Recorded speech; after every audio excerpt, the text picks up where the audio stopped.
Happy Halloween! Look, I'm wearing a nice Halloween shirt. Check out that candle. I shouldn't lean up too far. Makes me look all bulbous and fat.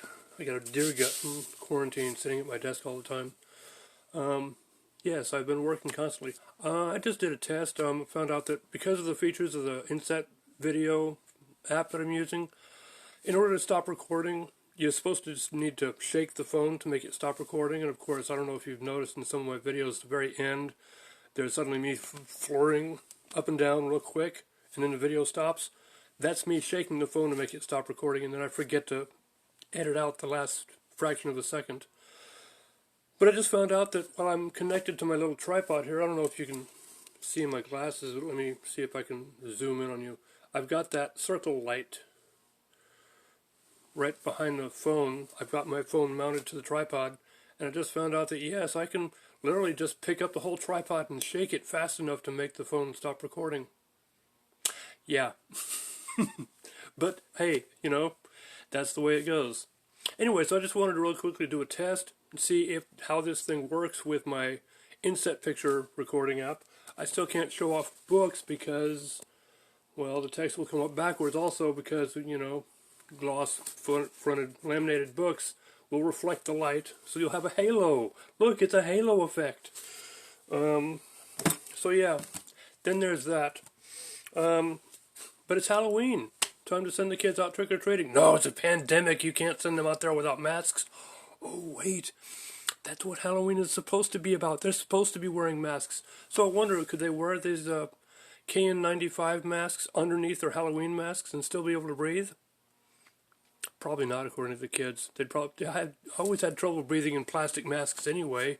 In Halloween, that's why I always preferred to use makeup for Halloween costumes. I remember one time when I was a kid, I dressed up as an alien. I wrapped my entire body in foil and made a mask makeup of green putty. I forget what kind of putty I used, but I mixed it with cooking oil to make it into a paste. And I smeared it all over my face, all around the back of my neck and my chin and my neck and everything. And then I wrapped my entire body in foil. That was probably the worst idea for a Halloween costume I've ever had because it was a sweat box. Literally, and I'm sure that makeup was just drooling down my face like some kind of horrible special effect in a Wes Craven movie. But yeah, that was my Halloween childhood. I got lots of candy that year, if I remember. And that was probably around the days, I think that may have still been in San Antonio, though. Because that was really early in my childhood. I don't know why I had such a bizarrely extensive idea for a costume. But for some reason, I just wanted to do a costume entirely by hand, myself. And I didn't want to go to the store and just buy whatever the store wanted me to have, because I wanted to have an individual, unique costume. So yeah, I'm not sure why my parents allowed me to make this paste makeup and actually put it on and expect to be able to wear it for 2 hours while roaming around the neighborhood trick-or-treating. Yeah. I'm actually surprised I survived that night. But anyway, here it is, Halloween, and I am uploading a video that I'm sure you're probably not going to see until November 1st, or maybe even after voting. By the way, don't forget to vote. Very important. Even though it's Halloween, don't forget to go and vote. Some places are allowing for 24-hour voting. Most cities and places are allowing for voting on the weekend, so you can still vote today, tomorrow. Like I said, some places are even doing 24-hour voting. I almost want to go see one of those places. What's it like to have 24-hour voting throughout October? That's just bizarre. But anyway, being Halloween, I needed to show off something while I'm doing this, instead of just sitting here talking to you in a tiny little portion of my phone's screen, because, well, aside from wanting to wonder, do I really need to shave as much when I'm doing the Inset-picture, or is it still noticeable? I don't know. I'm sure you're going to tell me in the comments, even though you don't ever leave comments. By the way, don't forget, leave comments below, and check out the description because I'm going to leave some link to something. Let me put my Inset-picture back up at the top, so I'm actually looking at the top of the phone. Actually, I got to remember the camera's over here. The picture's way over here. Not where my finger's pointing when it's that close to the phone, but to me, the camera's up that way. The picture is right on the right side of, you know where you're talking about. Anyway, I had wanted to show off the Novelist app, but I need to save it for a time when I've got more time because I want to give it a full tutorial type introduction. I would want to show off my projects, but I don't want to because it still works in progress. And I don't want to give spoilers for the stories for those of you who would want to read the stories that haven't been written yet, or you want to be surprised, don't you? Captain of the Watch Book 1 is fully outlined. I have a lot of ideas for it. I have a lot of stuff in my notes, and I think it's going to take the longest to go through. But I want to finish the project and get it published first before I spoil it. That also depends on whether or not I get some of the ideas in the manuscript or have some of the ideas left out so that I can talk about that difference when I show off the project text. This project is going to end up being a graphic novel. I'm basically writing a script for my daughter to draw cartoon panels for, and then she's going to present it online. She probably isn't going to draw panels for the entire script, but she's probably going to upload the script for her followers and then draw panels for select scenes from the script. And then later I'm going to publish a book through lulu.com of the manuscript of the script and then her panels and maybe even some selections from her sketchbooks for the project. But this project right here, you know, like in those Facebook gifs, this here, this. I'm sure you're wondering also how to pronounce that. It's a delightfully invented name. I'm sure I'll come up with an excuse for why it says that later when we publish the project, but for now all I can say is I just made it up. It just came to me one day. It's pronounced Quechua Agnoxico. Fairly straightforward. Can't believe you're having trouble with it now that you've heard it spoken aloud. Quechua Agnoxico. It's pretty much pronounced exactly the way it's spelled. But anyway, so to show off the Novelist app, I'm probably going to want to go through the tutorial here and probably create a whole fourth project just for that video, just so I can show off how to create a project and how to manage one. The tutorial has a bunch of customized features that are different from a project, but I wanted to show off how a project looks like, but also run through the tutorial in the video because most of the videos for the Novelist app are a couple of years old based on horribly outdated versions. So I don't want to do that right now. I want to do my Halloween thing. So what I do want to show off is, no, not this. This is still a work in progress too. I've downloaded this. This is based on an old Apple IIgs game that I'd gotten back when the computer was just in its heyday, just actually at the end of its heyday. A very graphics-oriented program, but also it was, at the time, I think it was 1991, absolutely pushing the limits of the computer's animation abilities. We're talking 1991. So that tells you this is a pretty rudimentary thing by today's standards. Still, somebody ported it for Android phones. I don't know if they ported it for iPhones yet or not, but that's something to look forward to. And it's still in its testing phases, so I don't want to show it off yet. Besides, it's probably not going to be all that praiseworthy for most of you who look at it and go like, ugh, that's spooky, but it's like empty, it's boring, and okay, patience. Anyway, what I do want to show off is this one, The Turn of the Screw. Another app with an ebook built into it. I'm not sure why the market for this hasn't really taken off. Let me go ahead and launch it for you real quick. But it's actually I think it's smaller than an ebook.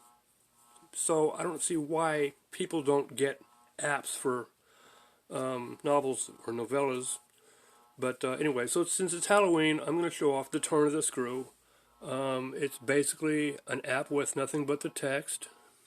And I forgot to turn off my red filter again, didn't I? That's why everything looks weird to you. Let's see, go back. Display. Comfort view. There, is everything pure white now? Is that better? Okay.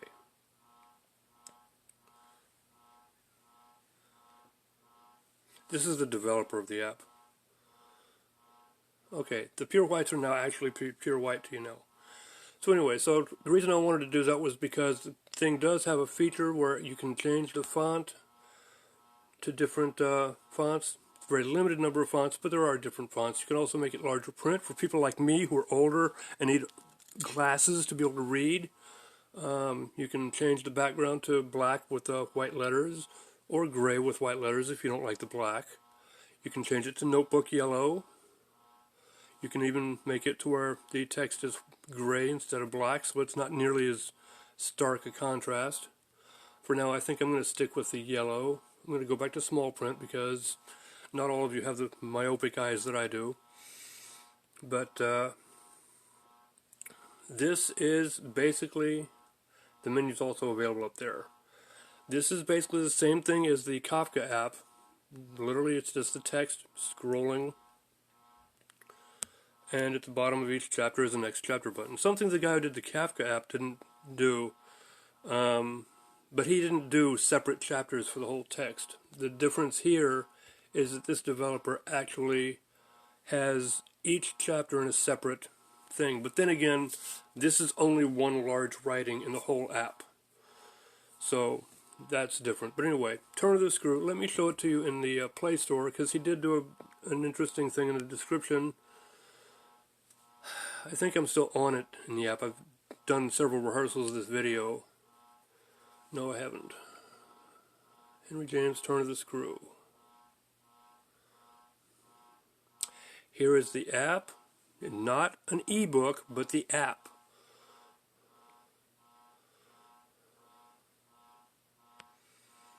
And yes, I left a description comment for it. Move myself down here. And here is the description. I was going to sit here and just let you read this whole thing, but why would I waste the minutes of my video? You can just hit pause and it'll be a clear screenshot for you to read. So take a moment to read this. This gives a little bit of spoilers about the novella, but still, I read it several years ago. I'm probably going to do a BookTube app, or BookTube video about it later, but I haven't read it yet in the past maybe even 10 years. It's been a long time since I read it. I read it back when I was going to college, so it's been a long time. And I remember it was a nicely scary book to me back then even. And as you can see, he wrote it back in 1898. The thing that gets frustrating for modern readers is that he spends a lot of the first chapter having the narrator being reticent or reluctant to tell the story. I'm sure in early 19th century, early 20th century audiences, that was really enticing to encourage them to want to read it further. But I think for modern 21st century readership, I think I need to find the point where he stops bothering to try to do that and starts actually telling the story, so I can tell people, skip to that point. But anyway, so this is the Turn of the Screw by Henry James. It's available at the App Store for Android phones. I do not know if he has it for iPhones or not, but I gave it 4 stars. Let me see what other people have given it.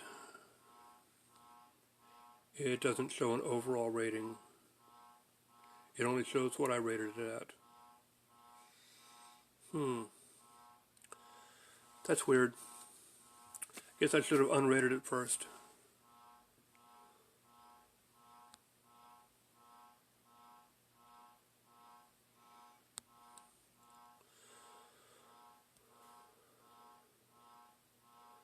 Ratings and reviews, no reviews yet.